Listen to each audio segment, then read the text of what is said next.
I like that. And I asked you yesterday, you gave me an exact number, and I asked you, did you know how to get there? Yes.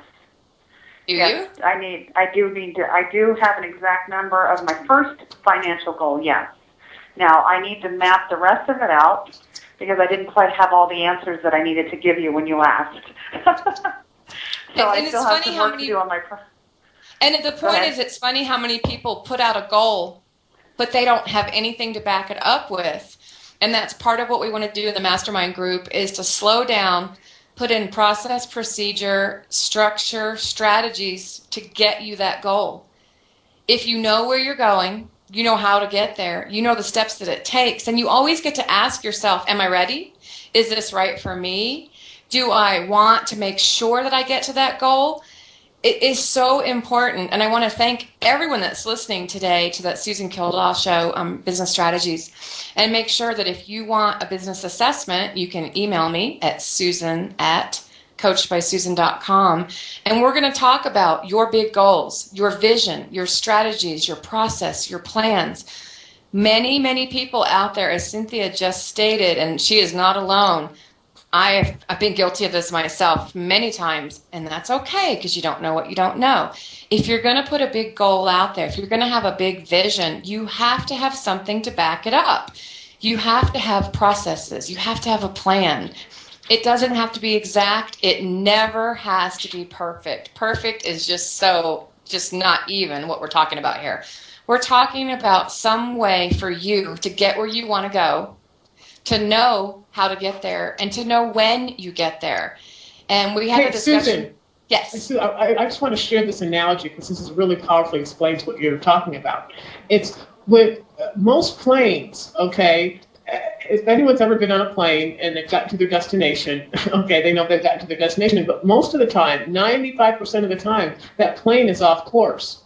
All they do is they know where they need to be, and they're just constantly correcting, but they always end up where they want to go.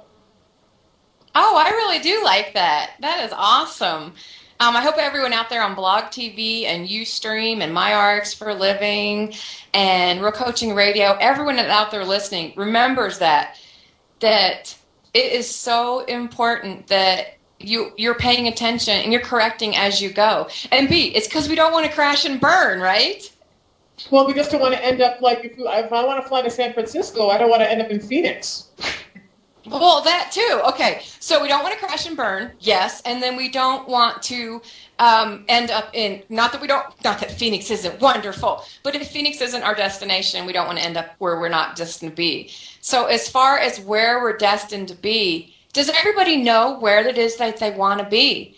Do you know how to get there? If you just have a glimmer, just a brief glimmer, that's a great place to start. I'm always going to suggest that you write it down. I don't think it has to be in any specific format, but I'm going to suggest I use purple ink and paper because I like purple ink. It makes me happy.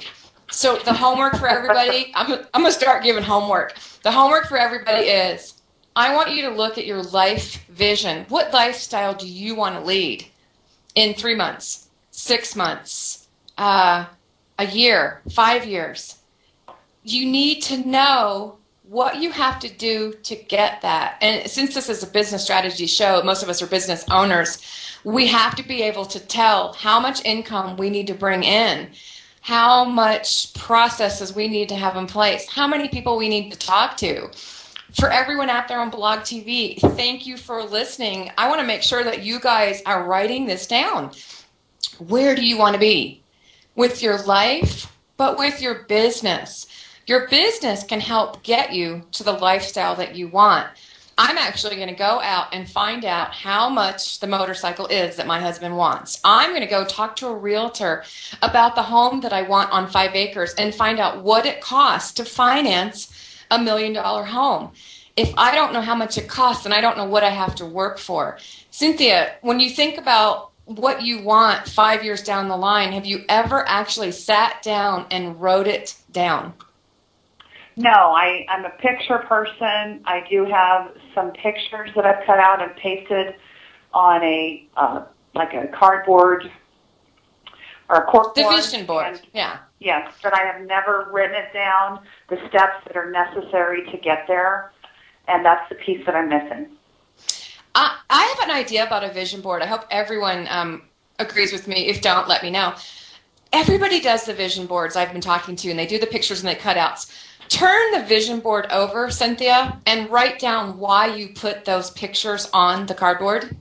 If you have a picture of a sailboat, write down either I want to own a sailboat, I want to go on a sailboat cruise, I want to be able to have time to sail. Put down why you put that picture.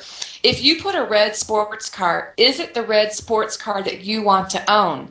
Is it the brand, the make, the model, and the year? Do you know what it takes for you to be able to put down a down payment or lease and then have monthly payments and insurance for that sports car? Because when you add up your vision of your lifestyle, for example, I want to go scuba diving at least 4 times a year.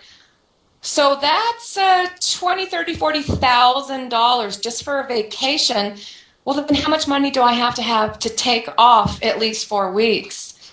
If I know that I want to go fly fishing every weekend, that's easy to do. But if I want to go fly fishing in Chile, which is my new thing, I need to know that that trip costs $10,000 a person. And then what's my business going to do while I'm gone? So I want to challenge everybody, and we need to close shortly. I want to challenge everybody to think about your vision, not just your business vision, but your life, your lifestyle, your family. And please remember that when you're including your family, include yourself. Always include yourself, especially since it's 3 women on the show right now. The women tend to always think about everyone before themselves. For example, I need to take care of my aging mother. I need to make sure that I'm in the equation too. I need to know how much money I need to have to take care of her, but I need to be able to hire help and take care of myself. Just remember this key. If it's not in your highest interest, if it's not truly in the best interest for you, it's not going to be in the best interest for everyone else around you. That's a really good point. I'm going to sit down with my mother and ask her what is her vision for her future, especially since I'm taking care of her. I'm going to sit down with my husband, and we're going to map out our lifestyle that we want. We're going to price the house. We're going to price the cabin on the river. We're going to price the motorcycle. Oh, I don't want a motorcycle, but he does. We're going to price all of this stuff. And it's so important. And Cynthia, you've reminded me that it's great to have a goal. It's great to have a vision board. But please have something to back that up with. And all it takes is a little bit of thought. And actually, please make this thought fun. It has to be fun. Yeah. When I think about my mountain property, when I think about the big house that I want it because it's in a beautiful neighborhood and there's acreage and my neighbors aren't right there staring. I can literally see my neighbors if I look out my window right now. Why do I want that house? I want open air and light and space, and I know that I want to be able to have a camper so that I can go fly fishing and public speaking around the United States. The lifestyle that I want, the goals that I make, I always want to make sure that there's something that's backing them up. And before we sign off, I want to make sure everyone knows you don't know what you don't know, and that is okay. Don't ever blame yourself for what you don't know. As Bea said, adjust as you go, so that you don't end up in a place you don't want to be. Bea, that is amazing. I'm so glad you threw that one in there. And Cynthia, I bet that helps you too. Yes, absolutely.